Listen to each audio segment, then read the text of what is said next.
Guys, Tuesday. What are we looking at today? Beer. But before that, just got back from some errands with Christine. One of which was needed to have a couple of parts put on the pilot. And while I was sitting in the waiting area, there was a news article. Of course, this was on the Cunton News Network, and they were talking about some video that surfaced that a kid had mounted a pistol on a drone. And of course, the different news, the Cunton News Network said that as of right now, there doesn't appear to be any laws that this kid broke. Yet on a search for the video, I found some news network or whatever that said it's illegal to mount a firearm to a civilian airplane, which they're gonna call the drone an airplane. And this is all today's news, like this is something new. So I just thought I'd quickly refresh everybody's memory with a video from SPF Russia 3 years ago.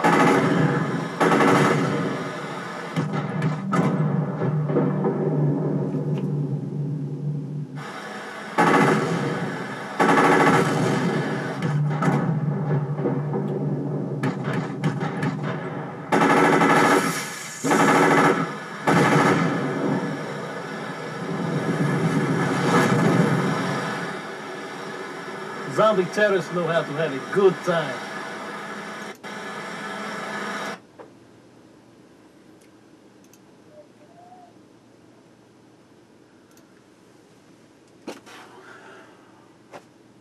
So yeah, three years ago. Okay, so what are we looking at? We're looking at Spike Devil Porter. Oh yeah. Brewed and canned by the Chatham Brewing, Chatham, New York. New York.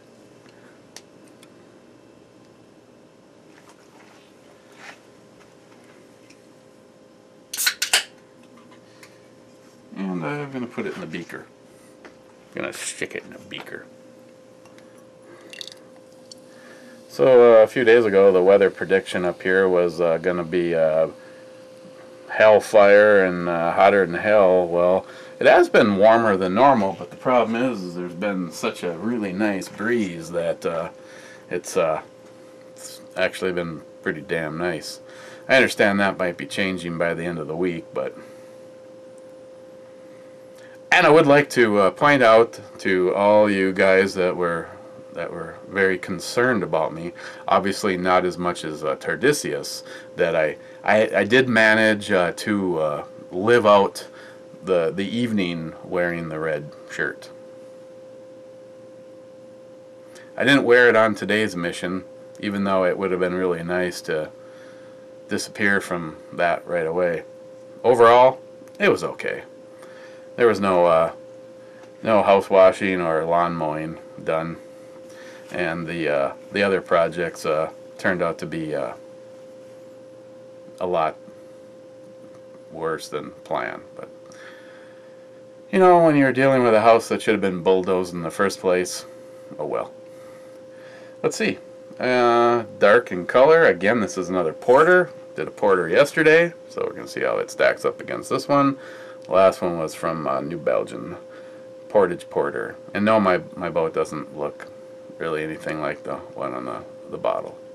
And if the wind would ever die down, it'd be nice to go out. I really want to see what difference it makes. The prop that was on there that I had rebuilt was a 15-degree pitch, and the new one I got in a 17, so it won't give it quite the whole shot, but it should have a few more miles per hour on the top end. Completely as a side note, of course.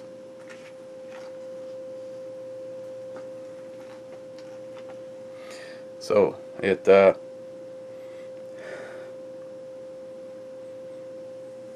weird. Yesterday's smelt just like it tasted, and this one doesn't really have a heck of a lot of smell to it at all. There's also no alcohol information on this one, so it's completely a mystery. Maybe a little bit of malts. Oh well.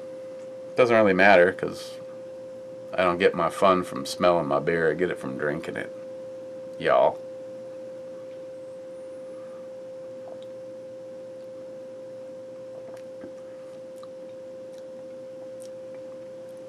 Wow.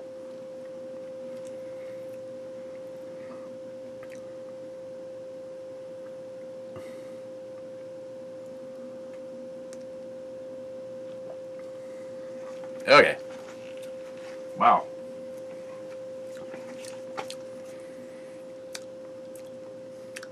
We have not had a beer go into the shitter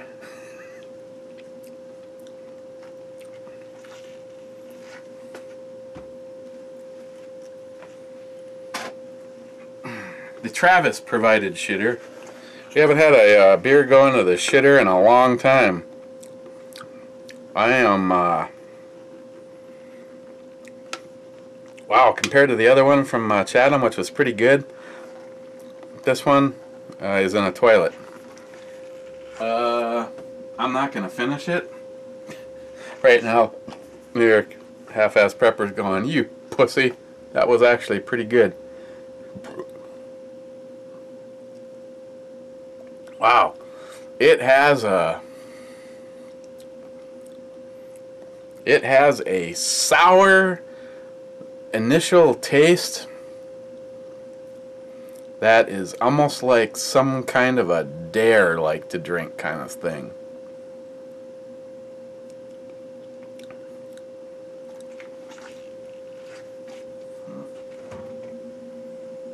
Wow, that was short-lived fun. Oh,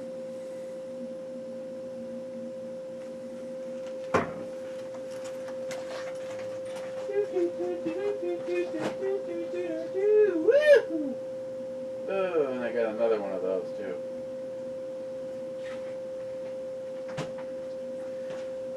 Wow, that's hideous.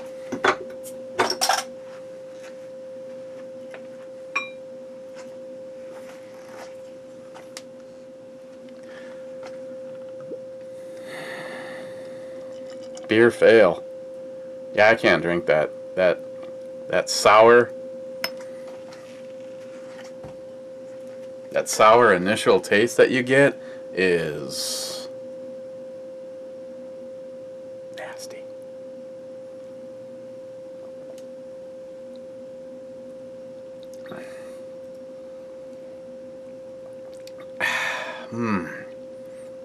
Lake Superior Oatmeal Stout. Gonna have to have like a shelf of them in the refrigerator for you, NYHAP. Is that the one that drank all of your beers?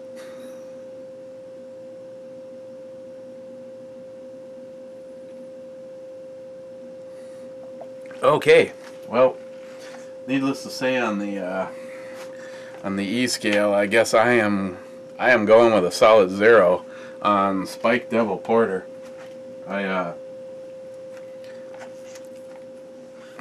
don't know if something's wrong with that or what the hell, but that is like sour, like sour milk, sour, and then it finishes off at the very end with a subtle porter-esque taste.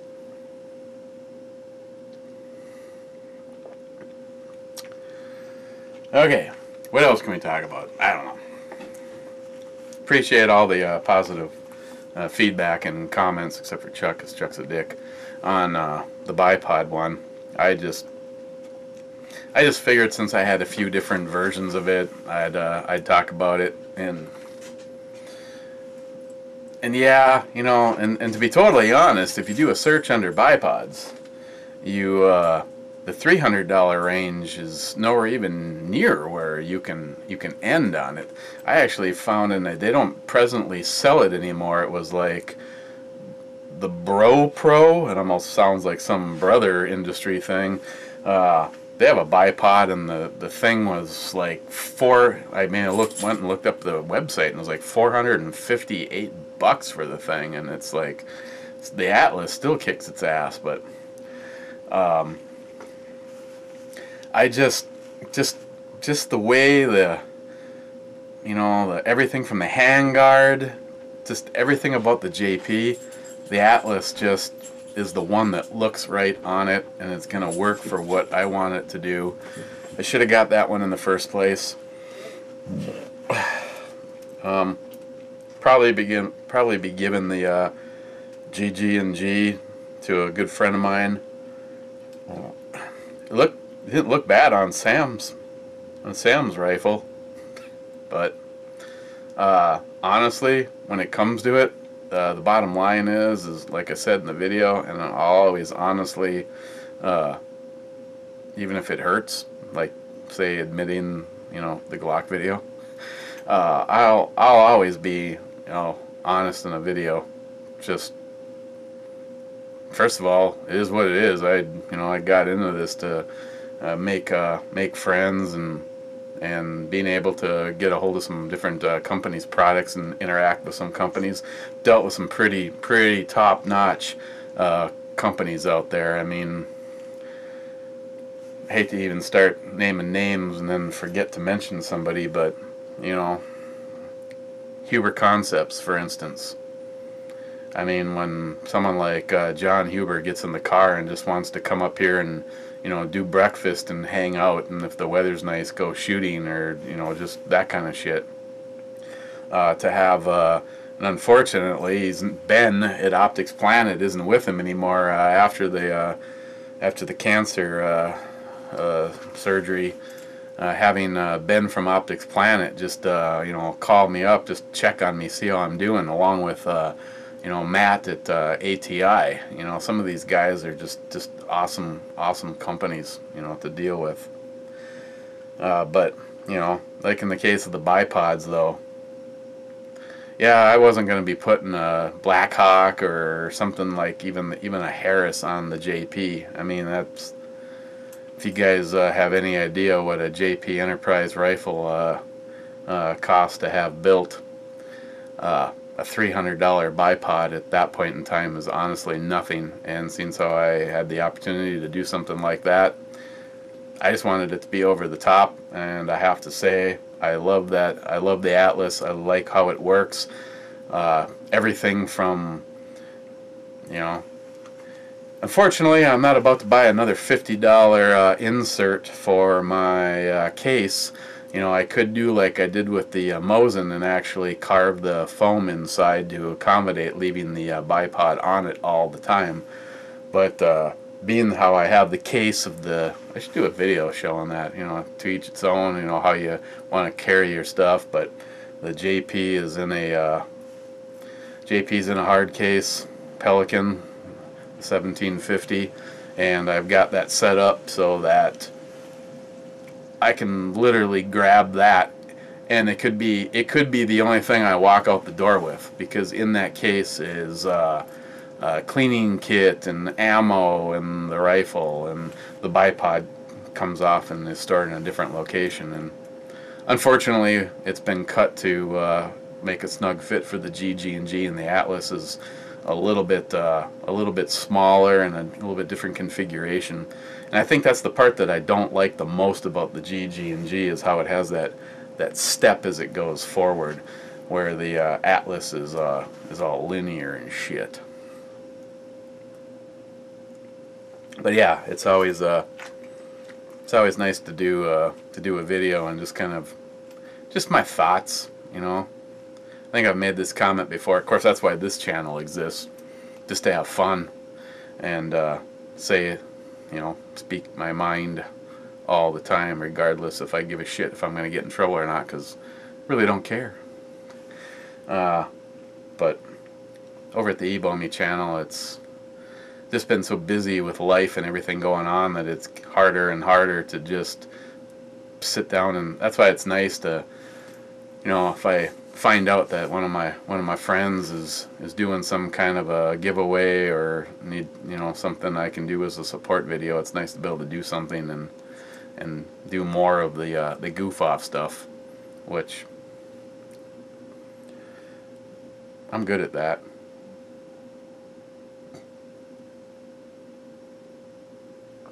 Okay. Well, it's already later than planned because I was out running errands, which we look at next. We looked at that awesome beer from NYHAP Prepper. Got a couple in here of my own. Got some stuff, a bunch of stuff, a few things yet from Ed.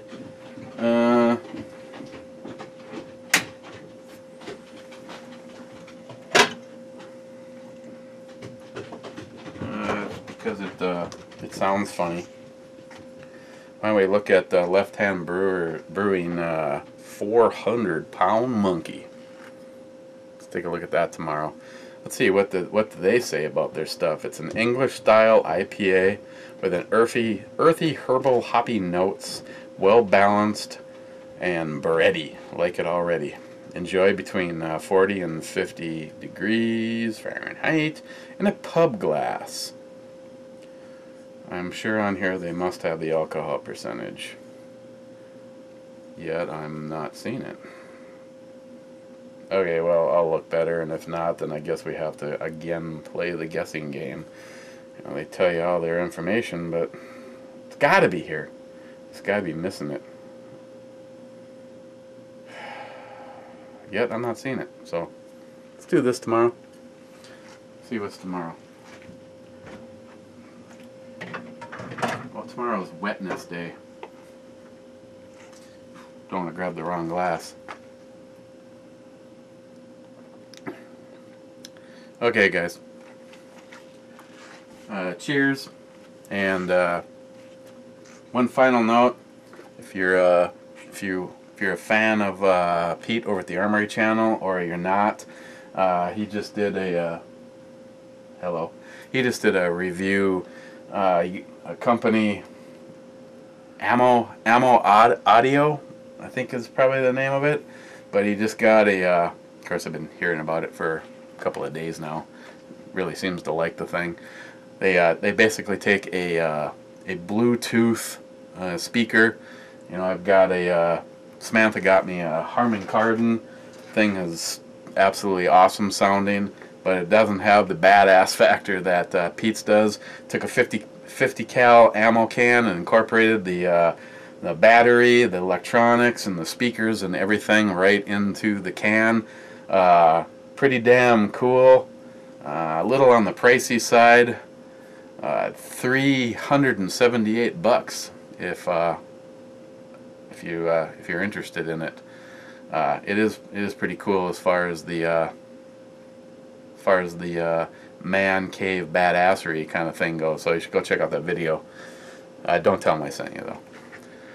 Otherwise, again, I always appreciate all you guys, all the funny comments and stuff. I read everything and try my best to answer back. And right now, I'm going to try to throw this together as fast as possible, then go smoke a big ass cigar and maybe have another one of these. Cheers, guys.